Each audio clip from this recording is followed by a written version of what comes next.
Together with American songwriter, we had the opportunity to interview Fat Trout Trailer Park. Adam was able to talk to Fat Trout Trailer Park over the phone. Check out his new song, Fatberg. And check out our Facebook page and YouTube channel at Bringing It Backwards, and follow us on Instagram and Twitter at Bringing Back Pod. We'd appreciate your support if you follow and subscribe to our podcast, wherever you listen to podcasts. We're Bringing It Backwards with Fat Trout Trailer Park. How's it going? It's going pretty well. I mean, it's thundering and storming right here, but otherwise we're good. Where are you at? In Chinatown. In Chinatown in New York, San Francisco? Yeah, New York City, yeah. New York City. Right on, man. Cool. Where are you guys located? We're in San Diego, California. Oh, nice. Yeah. Sorry, there we go. Perfect. All right, cool, dude. Yeah, so our podcast is about your journey in the music industry and how you got to where you are now with Fat Trout Trailer Park and all that fun stuff. So you said you were in Chinatown in New York. Is that where you're originally from there? I mean, I'm originally from Belgium in Europe. Oh, and wow. Yeah. Tell me about that. Distance. Well, I grew up in Belgium and lived there until 2 years ago. Oh, wow. So, yeah, basically spent my full life until now in Europe. Wow. And then decided to go overseas and try it out in America. And here I am in New York. The reason I live in New York is because I don't have a driver's license, so it's easiest to get around. Yeah, smart. Go to a big city. Yeah, there you go. Exactly. Right on, man. So grew up in Belgium. How did you get into music originally? I think definitely it runs in the family. Like I know my father plays music. I know like in his family there was always music being played, and I think that definitely influenced me to like look at like someone that has a guitar as like, oh, this is something I can do, or like this is fun. And then when I just started playing, I immediately, instead of learning songs, I was just creating my own songs, I think. And that just gave me the best feeling I have yet to come by. So I just continued doing that, and then started a little band in high school.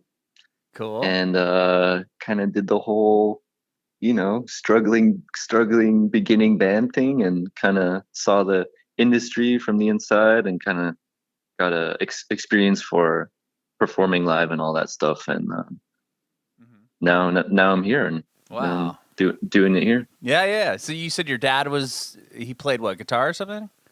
Yeah, I play guitar. Did he teach you how to play? Actually not. That's the funny thing. I think my brother was like learning how to play guitar, and my older brother. And I had this really annoying thing where I would like always try to one up him. And of course. Then I was just like, well, I can play the guitar better. Right. And then I just learned through like tabs. I just like figured out how tabs worked. Oh yeah. Yeah. Like with the numbers and ultimateguitartab.com or whatever exactly. it was. Yeah, that's exactly it. That's it. That's how I learned anything. And then like a few chords, I guess, like maybe on YouTube. And then that was it. It was all numbers. Yeah, for me. It'd be like 3, and that worked out 2, really well. 4, 4. Yeah, exactly. And then like I like play with different people, and they'd be like, "Oh yeah, the next is like an A." I'm like, "Oh yeah, A is 5. Okay, cool." Yeah. So I kind of reverse engineered the whole thing for my brain. Right on. That's cool. But it worked out. It worked out. Yeah. There you go. And then you started a band in high school, you said? Yeah, exactly. Tell me about that band. Were you the singer, songwriter? Well, that's kind of funny because like we started the band, which is me and a drummer, so it's guitar and drums, and then we soon figured out we needed like some more instruments, so we got our best friend to play bass, and like he did not play an instrument, so it's just, but he was like our best friend, and like he wanted to hang out, so we'd just be like, okay, just play like these really simple things. and he got the hang of it really quick. And then we were like a three piece, and then I wasn't really the singer yet. I think in my mind, like I definitely wanted to be, but I just hadn't like done it yet. Hadn't like gotten pushed like my barriers Yeah, like, were got the like my courage to do my it. voice were exactly, because it's really scary being with like your best friends and like you think like, oh, I'm gonna sing and everyone's gonna laugh at me. Right. And Isn't that funny? it's so funny. Like if I think back of it, like yeah, it's really weird, but it makes a lot of sense as well. Like, Yeah, it's interesting that like people are always, I mean, I'm not saying that I wouldn't be the same way, but like if you grab a guitar and shank a bunch of notes and make it sound terrible, nobody really cares. But if they're trying to right. sing something and then they, sound bad or whatever, miss a note, then it's a very Yeah, then it's like self-conscious thing. leave it to the real singers, like singing's Right. not for you, it's like, whereas there's plenty of great artists that aren't amazing singers, but or technically amazing singers, but that deliver a message. Sure. So Yeah. and anywho, I worked up the courage to do it, and the way was just kind of like I would like overcompensate of like instead like, so like, oh, if I like yell, they can't think it's like stupid or something like that. So in our early stages of a band, we were much more rockier than we wanted to be, I think. Okay. Yeah, the screaming vocals were a bit easier to mask than trying to sing. Exactly. Sure. Exactly. So and then I with grew that, into the voice. Yeah, yeah. And with that band, were you like, how serious were you taking it? Well, I think like pretty seriously, because like we got onto the radio, we got wow, really big major label interest. Oh, and, wow. Kind of yeah. So that was the thing. Tell me about the band. Wow. It was like it kind of, I don't know. It was like a high school band that like went way bigger than maybe was supposed to, or something like that, or I don't know, like, yeah. And so we ended up like declining the major label, and just kind of went on with our lives. Oh, you didn't even keep the band going? No, yeah, I moved over here, so. Wow. Oh, okay. Oh my gosh. So you have major label like interest. Were you guys playing huge shows and stuff and doing big tours? No, definitely not huge shows. Like middle shows. I don't know. Maybe like our bigger shows would be like maybe 800 capacity or something like that. Yeah, that's still pretty big. I mean, getting radio play too, though, that's cool. Yeah, I mean, it's a different country though, so it's different than in America. I know.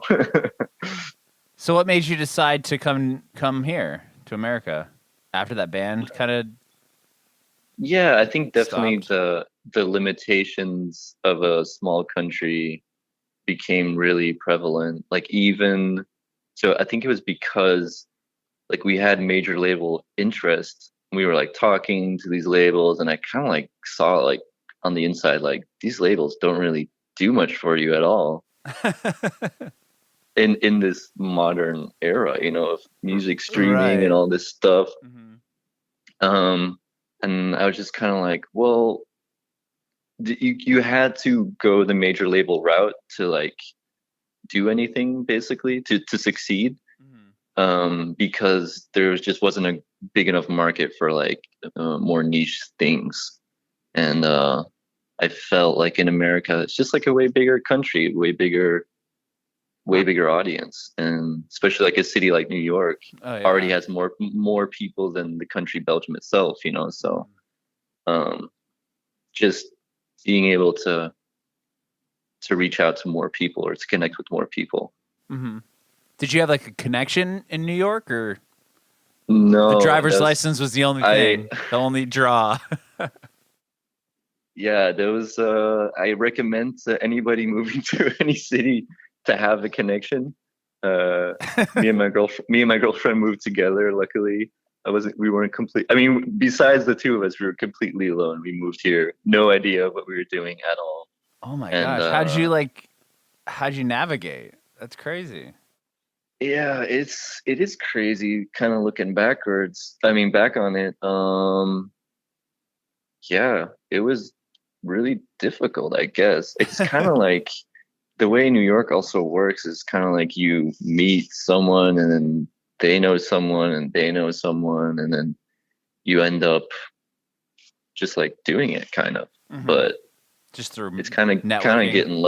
getting lucky and kind of like, you know, doing networking and stuff like that. For me, definitely it was the uh from being from Europe, I play soccer, Mm-hmm. and growing up, I was very soccer obsessed, and that's not something necessarily cool over there. It's just like normal, Right. and I didn't realize that being a good soccer player would be my breakthrough in New York. Oh, really? How did that happen?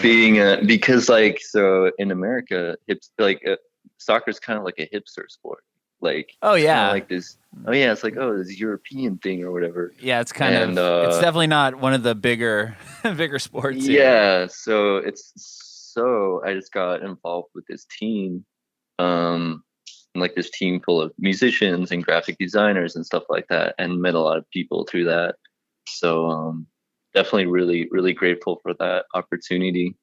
Yeah. And Wow. there you go. That's cool. All through just a soccer, a soccer team that you decided to play with. I never thought my obsession with soccer would lead to me being on this podcast. So That's really cool, man. Well, when did you decide to start Fat Trout Trailer Park? Was that right when you got to New York, or was that before you got to New York?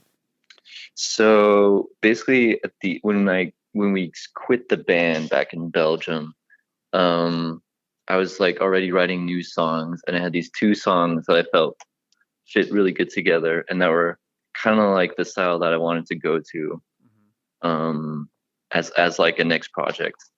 And so it basically took, and I had like the name, I guess, and then we went to New York, and I just had these two songs. That's basically it. Mm-hmm. I had two songs, and then kind of built off of that the next songs, kind of like to be, I don't know, yeah, I would write a bunch of songs, and then the songs that were the most together or like coherent in a certain kind of style ended up being what Fat Trout Trailer Park is now. Okay. But I had the idea for it before I left, but I knew that was the project I wanted to pursue in New York for sure. And how did you get the attention of 22? So yeah, from the soccer team. Really? Yeah, so the head of creative of the label played as a ringer for one game, and we were both on the bench. We were both subs, and we just started talking, and that was it. Yeah, there you go. And you sent him your stuff, and he was like, "Wow, this is rad. I want to sign you." Basically, I mean, yeah, that's the long story short. Wow. Like we met up a few times and like talked about it, but obviously I knew that like, you know, really fun small label, and like how hands-on or hands-off like they could be, or like according to how much like you wanted them to be. Like they can be super involved and help you out with a lot of things, or you know, or if you got everything set, they can just help you out with certain essential things. And I kind of really like that approach. I felt it was like a really modern approach of being a label. It's kind of like an all-in-one, you know, and they kind of do everything if you want them to. Yeah. And that was really great for me because I was kind of like doing everything on my own. So nice to have some that worked help. that worked out really well. Yeah. Yeah. Exactly. Very You definitely need, you definitely need to know when you need help. I think that's a good lesson to learn coming to a big city. Like you can't do everything alone. Definitely not. Oh yeah. That's crazy that you just up and moved to New York City, and just by chance or by playing soccer you were able to meet a record label guy and kind of get your band going. Yeah, it was a really dumb idea, but it worked out. It paid off, yeah. And do you have you have an EP coming out with the one song you have out so far is Fatberg. Do you have any? Exactly. Okay, tell me about that song and why you decided to release that one first.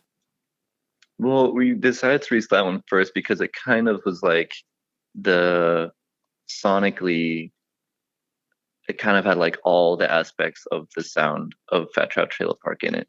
So it kind of like we have like on the on the Fat Trout Trailer Park spectrum, there are some like outliers, and you don't want to like put those as like a first single because like you don't want to confuse people.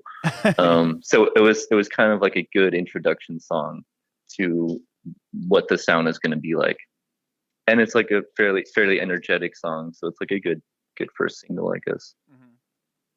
Was That that was our line of thought. line Yeah. of thought? Tell me about like was that song a song that you had when you came to New York, or was that one that you wrote in Belgium?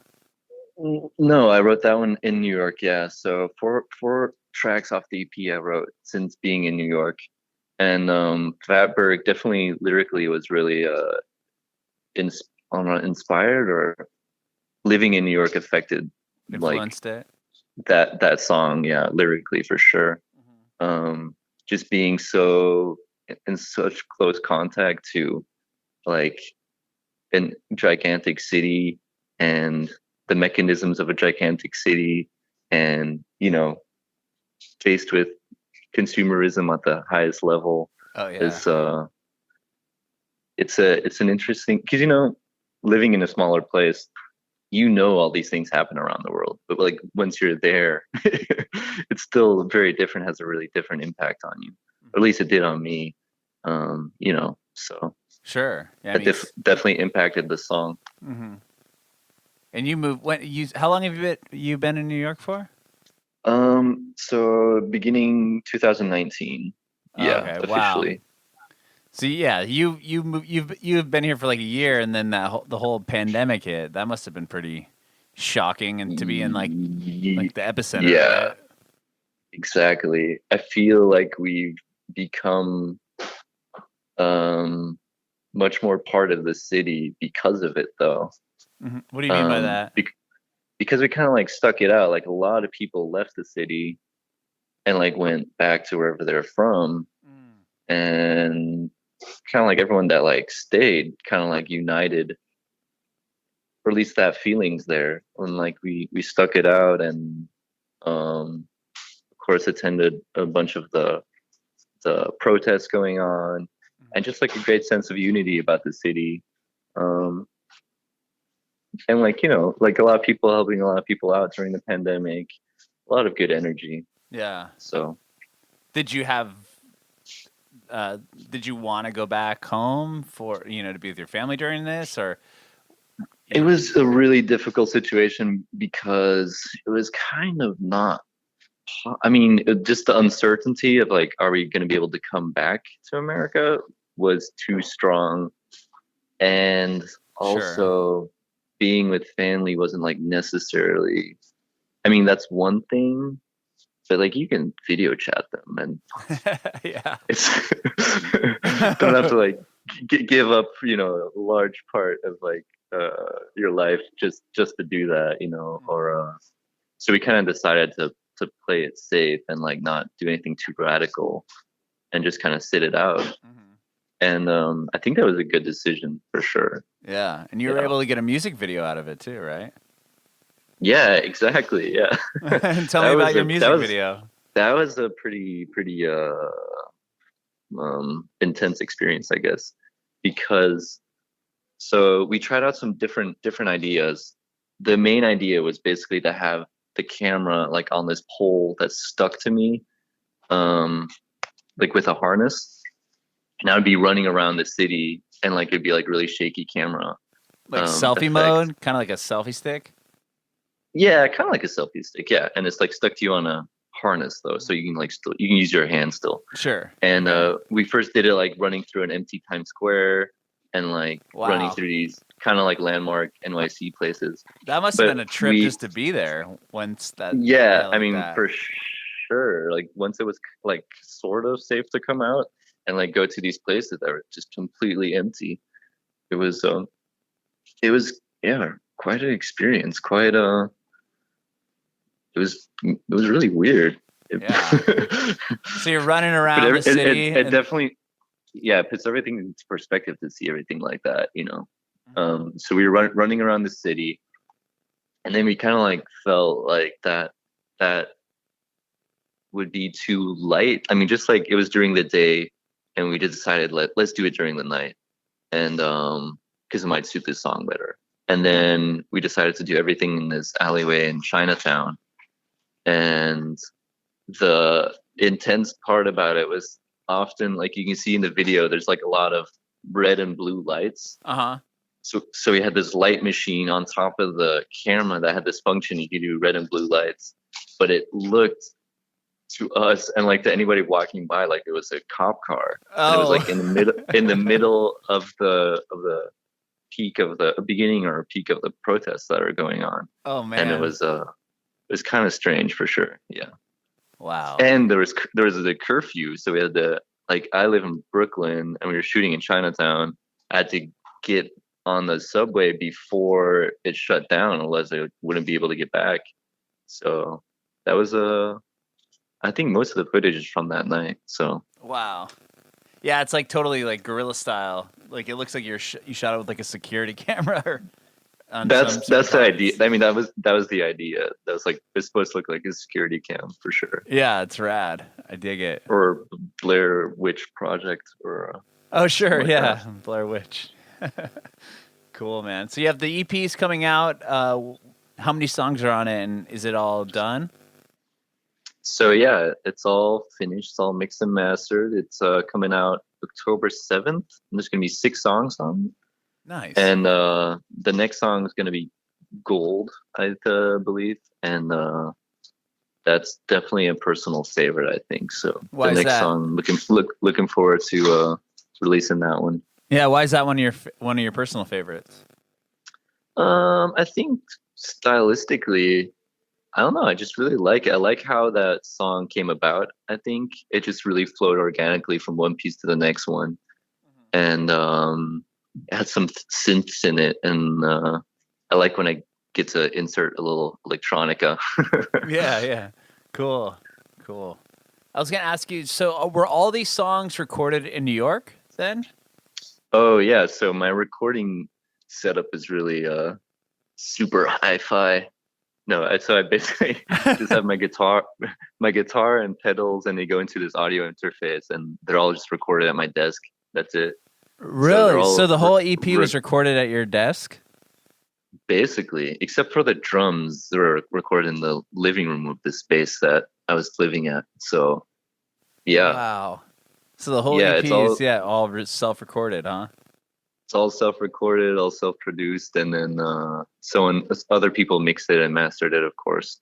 But yeah, like the songs are all written and recorded right there at my desk, basically, and drums with one microphone in the living room. So that's awesome. Wow, cool, man. Well, I can't wait to hear the whole EP. When does Gold come out? Gold comes out. I have to ask this. When does Gold come out? 29th of July? Gold comes out 29th of July. Cool. So you're coming up. Right on, man. That's awesome. Yeah. Very cool. I have one more question for you. I want to know if you have advice for aspiring artists. Advice for aspiring artists. A lot of advice. Okay. I think this is the main thing that I'm just passing on advice because that's what people do. When I first arrived in New York, I like sent my music to a bunch of people, and including Luke Jenner from The Rapture, and he like listened to it and like actually replied to me, which is really, really cool. Wow. And he was like, so what do you want to do with this music? And I'm like, like, play it live, release it, do like the whole thing. It's like, well, what's stopping you from doing it? And I was like, I guess nothing, nothing's really stopping me. He's like, his line that really resonated with me was like, stop waiting for someone to like save you, to like, there's not like a magical button to push that will propel your career or something like that. and that also coincides with the advice of start local. Like, if you make music for the people around you and like make sure that you have something like a grassroots movement kind of, you know, like you have to make sure people around you get interested in it, and then you can use that as a platform. But if you try to like make something that isn't true to yourself just for kind of vapid attention, it's not going to pan out, I don't think. So in the end, try to stay as true to yourself and start local and work really hard. That's basically it.